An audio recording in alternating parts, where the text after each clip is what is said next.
इस वाली video lecture में हम आपको सिखाएंगे सेट डी की ओटीओ को किस तरीके से सॉल्व करेंगे। तो पहली ओटी देखते हैं। इसमें बोला गया है 96 और 404। 96 और 404 का हमें क्या करना है, HCF फाइंड करना है। तो आप क्या करेंगे, 96 के खंड करेंगे। तो जब 96 के खंड करेंगे तो 96 को अपन कर सकते हैं, 96 को लिख सकते हैं, 96 होते हैं 24 चौको 96, तो 24 गुणा 4। ऐसे 404 के खंड करेंगे तो कितना आएगा, 404 बराबर होते हैं 4 गुणा में 104, क्योंकि 104 में 4 का गुणा करेंगे तो 404 बन जाएंगे। तो यहाँ पर देख रहे हैं इसमें भी 4 आ रहे हैं, इसमें भी 4 आ रहे हैं और कोई कॉमन आ नहीं रहा है, तो HCF भी कितना आ जाएगा, 4। ठीक, अगला देखें, द्विघात समीकरण, द्विघात बहुपद। द्विघात बहुपद ये ax² plus bx plus c। इसमें पूछा गया है शून्यकों की अधिकतम संख्या कितनी हो सकती है। तो देखो बहुपद में जो सबसे बड़ी घात होती है, जैसे इस बहुपद में सबसे बड़ी घात कितनी है, 2, तो यहाँ पर शून्यकों की संख्या भी 2 होगी, क्योंकि ये द्विघाती बहुपद है। अगर यहाँ 3 होती तो इसको त्रिघाती बहुपद कहते हैं और बहुपदों की संख्या, वो शून्यकों की संख्या कितनी आ जाती, 3। मतलब हमारे कहने का ये है कि बहुपद में जो सबसे बड़ी घात होती है वो पूरे बहुपद की घात होती है, और जितनी घात होती है सबसे बड़ी उतनी ही शून्यक मिलती है। तो यहाँ सबसे बड़ी घात 2 है, तो इसके शून्यक भी कितने होंगे, 2 होंगे अधिकतम। अगर यहाँ 3 होती तो 3 होते, ठीक है, लेकिन यहाँ 2 है तो यहाँ शून्यकों की संख्या अधिकतम कितनी होगी, 2।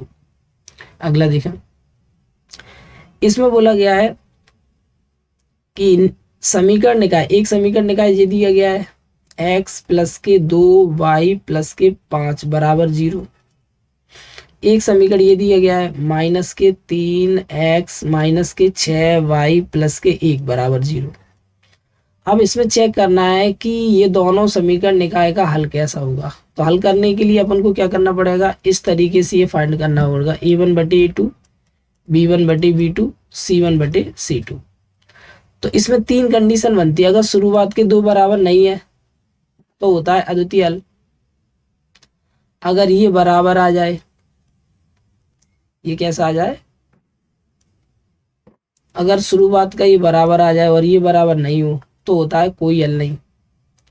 और यदि ये तीनों बराबर आ जाए, यदि ये कैसे आ जाए, ये तीनों बराबर, तो ऐसी स्थिति में होता है अनंत अनिकल। अब देखते हैं यहाँ पर कैसा बनता है। तो यहाँ पर x² का यहाँ गुणांक है, यहाँ वो x का जो गुणांक चल रहा है वो 1 चल रहा है, और यहाँ पर x का जो गुणांक चल रहा है -3। इसी प्रकार से यहाँ y का गुणांक चल रहा है 2, और यहाँ y का गुणांक चल रहा है -6। यहाँ c की जगह पे 5 चल रहा है और यहाँ c की जगह पे 1 चल रहा है। अब देख लो ये और ये कैंसिल हो जाएंगे। यहाँ कितना आया, -1/3, 2 एकम 2, 2 तिया 6, तो यहाँ भी कितना आ रहा है, -1/3। देखो शुरुआत के दोनों पद बराबर आ रहे हैं, लेकिन तीसरा कितना आ रहा है, इसका इसमें भाग देंगे तो 5। तो यहाँ पर हम देख रहे हैं शुरुआत के जो अनुपात है वो बराबर है, लेकिन तीसरा अनुपात बराबर नहीं है। तो ऐसी स्थिति में क्या होता है, कोई हल नहीं होगा। तो यहाँ लिख देंगे कोई हल नहीं होगा। अगर तीनों बराबर आ जाते तो अनेक हल होते, अगर शुरुआत के बराबर नहीं होते तो एक अद्वितीय हल होता। ठीक है, तो यहाँ पर देखो शुरुआत के बराबर आ रहे हैं और अंत में बराबर नहीं आ रहा है, मतलब ये बराबर है ये बराबर नहीं है, तो ऐसी स्थिति में कोई हल नहीं होगा। तो आंसर क्या आएगा, कोई हल नहीं। ठीक, अगला देखें। अगले का आपसे पूछा गया है इस AP का 11वां पद। तो 11वें पद का सूत्र होता है A11 बराबर A प्लस, इसमें एक कम कर दो तो आ जाएगा 10D। तो यहाँ A की वैल्यू कितनी चल रही है, -3। A की वैल्यू कितनी चल रही है, -3 प्लस 10 गुणा D का मान यहाँ कितना चल रहा है, D का मान हमने ज्ञात करना बताया था। अगला पद माइनस पिछला पद, अगला पद कितना है, -1/2 माइनस पिछला पद कितना, -3, तो यहाँ लिख देंगे -3। यानी अगले पद में से, ये अगला पद है, इसमें से माइनस करेंगे इससे पहले वाला पद -1/3, तो -3। अब सॉल्व कर लो, -1/2 वैसे के वैसे, इसका इसमें गुणा करेंगे प्लस के 3 आ गए। तो यहाँ कितना आ जाएगा, 3 दूनी 2 तिया 6, 6 में कितना आ जाएगा, -1, इसका इसमें गुणा कर देंगे 6 बट्टी में कितना आ जाएगा, 2 घटा देंगे कितना आ जाएगा, 5/2। तो यहाँ पर देख लो 5/2 है कहीं, 5/2 अभी कहाँ से, ये तो D का मान आया है ना अपन, तो यहाँ लिख देंगे 5/2। ठीक, अब इसे सॉल्व करो, -3 वैसा के वैसा ही प्लस 10 गुणा, ये कैंसिल ही कर लो, 2 पंजा 10। तो यहाँ पर देख रहे हैं आंसर कितना आ रहा है, -3 प्लस के 5 गुणा में 5 कितना आ रहा है, 5×5 = 25, 25। अब 25 में से ये 3 जाएंगे तो कितने आ जाएंगे 22, तो यहाँ पर 22 ठीक है, यानी 22 ऑप्शन। ठीक है, यानी कि इस एपी का 11वां पद पता लगाने के लिए इस सूत्र का प्रयोग करेंगे और इस सूत्र में ए का मान लगाएंगे। ए का मान कितना चल रहा है -3, जे लगा दिया -3 प्लस 10 गुणा में डी। डी का मान हमने ज्ञात किया, देखो अगला पद और माइनस के इससे पहले वाला पद। सॉल्व किया कितना आया 5/2, यहाँ 5/2 लिख देंगे। सॉल्व किया पूरा कितना आ रहा है 22, तो 22 सही है। ठीक है, आगे देखिए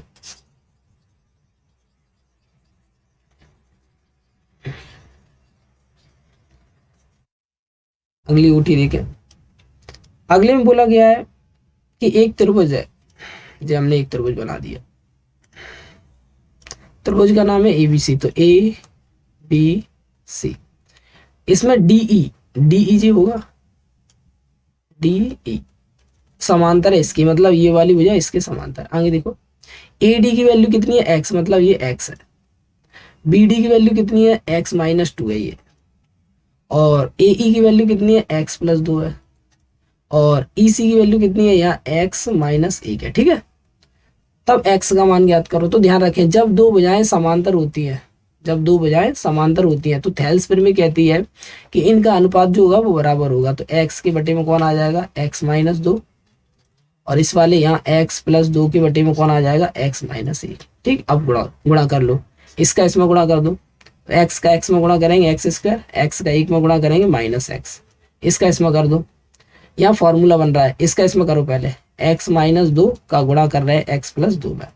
तो देखो यहाँ x² -x, और यहाँ देखो एक बार संख्या घटाई गई है और एक बार संख्या जोड़ी गई, तो क्या होता है a² मतलब x का स्क्वायर -b² b² मतलब 2 का स्क्वायर। तो x² से x² कैंसिल, यहाँ बचा -x, यहाँ बचा -4, ये कैंसिल हो जाएंगे। x बराबर कितना आ जाएगा 4। तो इस तरीके से यहाँ 4 ऑप्शन सही है। ठीक है, अगला देखें। इसमें पूछा है द्विघात समीकरण, ये द्विघात समीकरण है। विभक्तकर मान क्या होगा, तो विभक्तकर का सूत्र क्या होता है b² - 4ac, यानी कि d बराबर क्या होता है b² - 4ac। यहाँ पर b का मान कितना चल रहा है -4, तो यहाँ -4 रखेंगे, -4 की पावर 2, 4 गुणा a का मान यहाँ कितना चल रहा है 1, c का मान कितना चल रहा है 4, तो यहाँ कितना आ जाएगा 4 का वर्ग करेंगे 16, यहाँ 4 का 4 में गुणा करेंगे 16, 16 कटेगा कितना आ जाएगा 0, तो यहाँ 0 सही है। ठीक, इस तरीके से अपन देख रहे हैं ये सही विकल्प आपके सॉल्व होते हैं। आगे देखें, अब अगला अपन देखेंगे, अगला अपन रिक्त स्थान की पूर्ति देखें। रिक्त स्थान में देखो पहला क्या है, रिक्त स्थान में पहले से ही आपको बोला गया है कि एक सिद्ध किया हुआ कथन, यानी कि एक ऐसा कथन है जो सिद्ध किया हुआ है, पहले से सिद्ध किया हुआ कथन है। तो एक सिद्ध किया हुआ कथन जिसे अन्य कथनों को सिद्ध करने का में प्रयोग करते हैं, यानी कि सिद्ध किया हुआ कथन है, अब उस कथन का उपयोग जो है ना दूसरे कथनों को सिद्ध करने में कर रहे हैं, तो वह करने में प्रयोग करते हैं, तो वह जो कथन होगा वो क्या कहलाएगा, तो ऐसा कथन प्रेमिका कहलाता है। ठीक है, यानी कि जब एक ऐसा कथन हो, पहले यहां लिख दे प्रेमिका,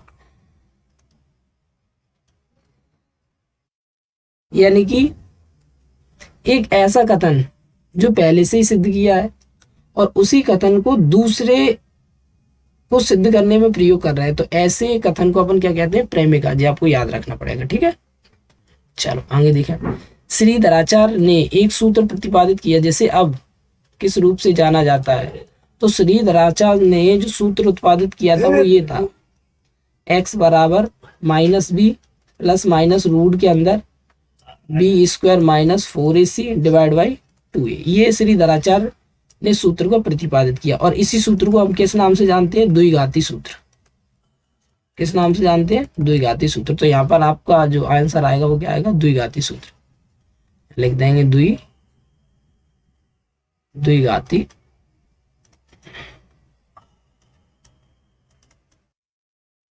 सूत्र, द्विघाती सूत्र। ठीक, यानी श्रीधराचार्य ने जो सूत्र बनाया था उसको अपन द्विघाती सूत्र से जानते हैं। आगे देखें, यदि प्रथम पद ए है, यानी प्रथम पद का मान ये है, सार्वंतर का मान डी है, तो एन का पद, एन व पद कितना होगा, तो सूत्र होता है सीधा सीधा क्या होता है, a + n - 1 और d, यही तो होता है। यानी कभी भी प्रथम पद आपको ये दिया जाए और सार्वंतर ये दिया जाए तो nवा जो पद होगा a plus n minus D होगा। ठीक, आगे देखें। दो त्रिभुज समरूप होते हैं, दो त्रिभुज क्या होते हैं? समरूप होते हैं। तो समरूप जब त्रिभुज होते हैं तो उनमें दो शर्तें होती हैं, एक तो संगत कोण बराबर होंगे और संगत बजाय समान अनुपात में होंगी। तो यहाँ पर क्या लिखे हैं? संगत कोण कैसे होते हैं? बराबर। पहली शर्त ही लग रही है, संगत कोण बराबर होते हैं तथा संगत बजाय एक ही अनुपात में होती है, समानुपाती होती है। क्लियर है? चलो आगे देखें। यदि एक बिंदु का y निर्देशांक 0 है तब वह किस अक्ष पर स्थित होता है? तो ध्यान रखें, जब दो अक्षें होती है, ये होती है y अक्ष और ये होती है x अक्ष। ठीक है, यहाँ पर जब y निर्देशांक 0 होगा तो यहाँ पर जितने भी बिंदु बैठे होंगे x अक्ष पे, इस x अक्ष पे y का मान हमेशा 0 होता है। तो ध्यान रखें, जब y का मान 0 होता है यानी y निर्देशांक 0 होता है तो वो बिंदु x अक्ष पर स्थित होता है। तो यहाँ लिख देंगे x, तो पहले x लिखेंगे और अक्ष तो पहले से ही लिखा है। तो क्या बन जाएगा? यदि एक बिंदु का y निर्देशांक 0 है तब वह x अक्ष पर स्थित होता है। ठीक है, ध्यान रखें। आगे देखें, किसी बिंदु की x अक्ष से दूरी, तो हम ये सेट बी में भी बताया है, सेट सी में भी बताया है और देखो सेट डी में भी आ गया इसी पर आधारित क्वेश्चन। तो हमने आपको बताया था क्या कि अगर x अक्ष से दूरी पूछ रहे हैं, अगर x अक्ष से दूरी पूछ रहे हैं किसकी? y की। अगर x अक्ष से दूरी पूछ रहे हैं किसी बिंदु की, सॉरी, अगर x अक्ष से किसी बिंदु की दूरी पूछ रहे हैं तो वो y निर्देशांक होता है। क्या होता है? y निर्देशांक। ठीक, और अगर y अक्ष से दूरी पूछ रहे हैं, y अक्ष से दूरी पूछ रहे हैं तो वो होता है x निर्देशांक।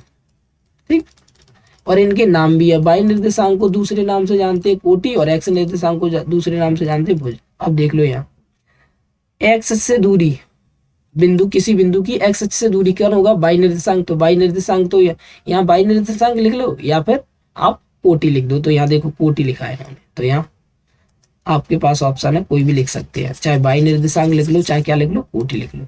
तो यहाँ कोटि दिया गया तो कोटि लिख दो।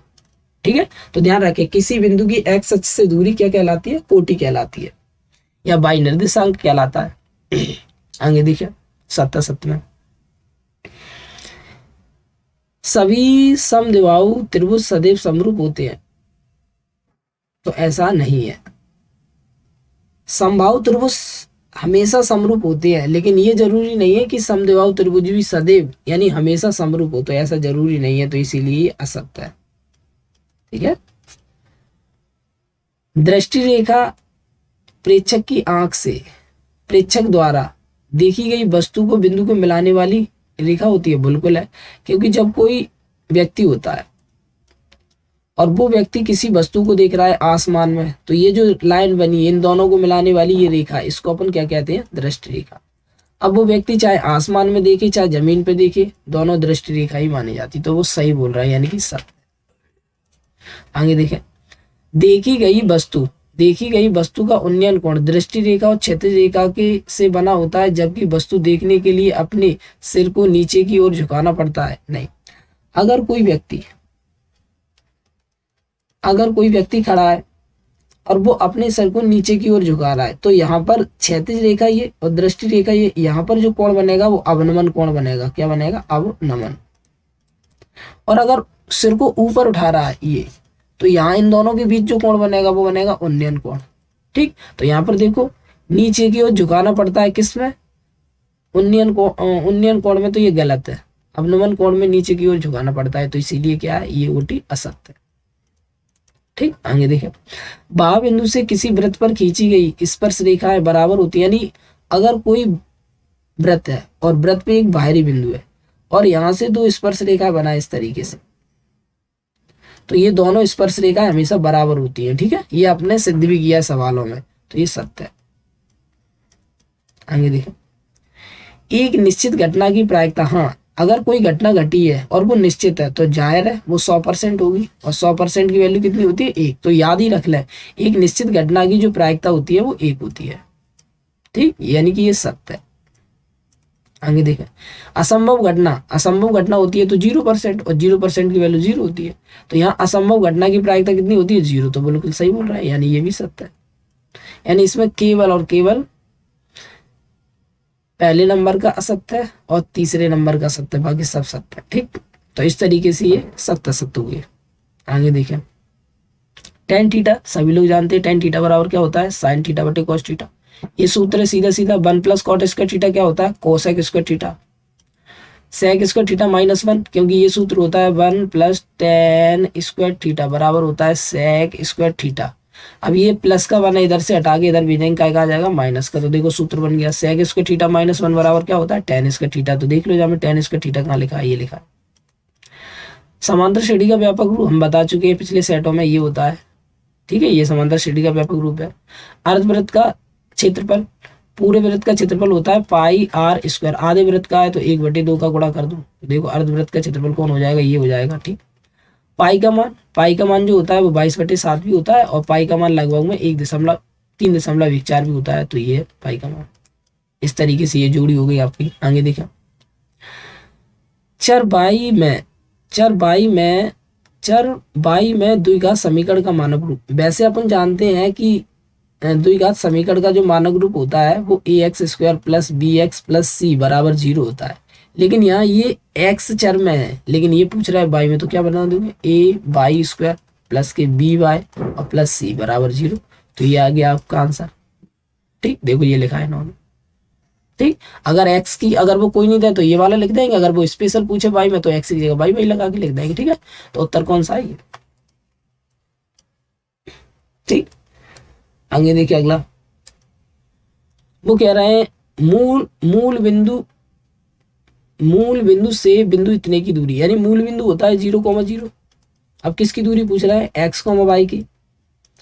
तो अगर अपन सूत्र लगाएंगे तो क्या करेंगे? रूट के अंदर x में से 0 घटाएंगे, x में से 0 घटाएंगे तो x स्क्वायर ही आएगा। x में से 0 घटाएंगे x आएगा, y का वर्ग करेंगे x स्क्वायर। y में से 0 घटाएंगे y आएगा, y का वर्ग करेंगे y स्क्वायर। तो क्या होता है? दूरी, मूल बिंदु से दूरी जो होती है वो रूट के अंदर x² + y² होती है। देखो अगर इस वाले बिंदु की दूरी पूछ रहे हैं मूल बिंदु से, तो इसका स्क्वायर प्लस इसका स्क्वायर दोनों का जोड़ और वर्ग भी। ठीक, ये हो गया। आगे देखिए, वृत्त के स्पर्श बिंदु की परिभाषा तो हमने तुम्हें बताई थी। कोई वृत्त है, उस पर एक लाइन बनाई। अब ये जो ओवाइनिष्ट बिंदु है, क्योंकि ये वृत्त में भी आता है, ये लाइन में भी आता है, तो ये ओवाइनिष्ट बिंदु है, और इस ओवाइनिष्ट बिंदु को अपन क्या कहते हैं? स्पर्श बिंदु कहते हैं। तो देखो परिभाषा इसमें लिख लेना, याद कर लेना इसी से। स्पर्श रेखा और वृत्त के ओवाइनिष्ट बिंदु को, देखो स्पर्श रेखा है और वृत्त है, इन दोनों का ओवाइनिष्ट जो बिंदु है उसी को अपन क्या कहते हैं? स्पर्श बिंदु कहते हैं। आगे देखें, प्रथम 5 प्राकृतिक संख्याओं का समांतर माध्य। देखो जब भी समांतर माध्य पूछा जाए तो संख्याओं को जोड़ो, 1 है, 2 है, 3 है, 4 है, 5 है, यही तो शुरुआत की है, और दोनों तीनों को जोड़ लो सबको। 5 संख्याएं तो 5 का ही भाग देंगे, तो जोड़ लो। 5 4 9, 9 3 12, 12 2 14, 1 15, यानी 15 आ गए, और बट्टे में कितना? 5, भाग दे देंगे, कितना आ जाएगा? 3। तो आंसर कितना आएगा? 3। ठीक, कभी भी समांतर पूछा जाए जितनी भी संख्या का, उन सभी संख्याओं को जोड़ो, जितनी संख्या उतने का भाग दे दो, जो आंसर आएगा वही समांतर माध्य होगा। ठीक है, आगे देखें, शंकु का संपूर्ण पृष्ठीय क्षेत्रफल का सूत्र। ये तो सूत्र ही आपको याद करना है, क्या होता है? शंकु का पाई आर ब्रैकेट में L + R। ठीक, ये लिखा है। गोले का आयतन का सूत्र, गोले का आयतन देखो लिखा है 4/3 पाई आर क्यूब, ये लिखा है, ये लिख लेना। ठीक, ये होती है आपकी, इस तरीके से आपकी सेट डी की ओटी फिनिश होती है।